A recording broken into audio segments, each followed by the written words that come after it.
In today's video, I'm going to teach you how to install a coupon display plugin or use custom code to enhance your website's functionality, providing your customers with an efficient way to see available discounts directly on your product pages. This is a handy feature that can encourage visitors to complete their purchase, so let's dive right into it. First off, you'll need to install a coupon display plugin or alternatively, use custom code if you're familiar with coding.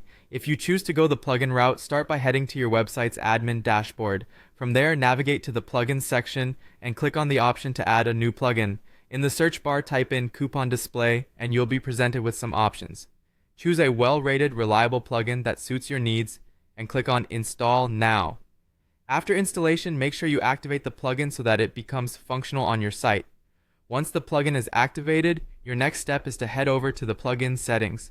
Depending on the plugin you've chosen, you'll usually find these settings in the newly created menu item in your dashboard's sidebar.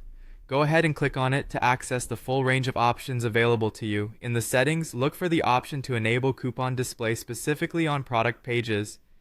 Activating this feature ensures that whenever potential customers are browsing through your products, they can easily see any coupons or discounts applicable to the products they're interested in purchasing. This visibility can be a great motivator for making a purchase decision, so make sure to enable this option. With the coupon display enabled, it's time to customize the message or appearance of how the coupon information will be displayed. Usually within the plugin settings, you'll find options to tailor the look according to your website's design and aesthetic. You can change the text, choose different colors, or perhaps adjust the size to ensure it captures the attention of your visitors without overwhelming them. This customization step is crucial because a well-integrated design can make all the difference in creating a seamless user experience. After making these customizations, it's essential to save your changes. Look for the Save or Apply button, typically located at the bottom or top of your settings page, and click it. Your changes will now be live on your site.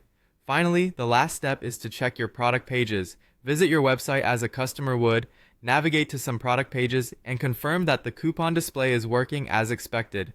This step ensures that everything is functioning correctly and allows you to spot any issues before your customers do. By following these steps, you're providing your customers with clear, accessible information about your coupons, enhancing their shopping experience, and potentially boosting your sales. Thanks for watching, and happy website optimizing!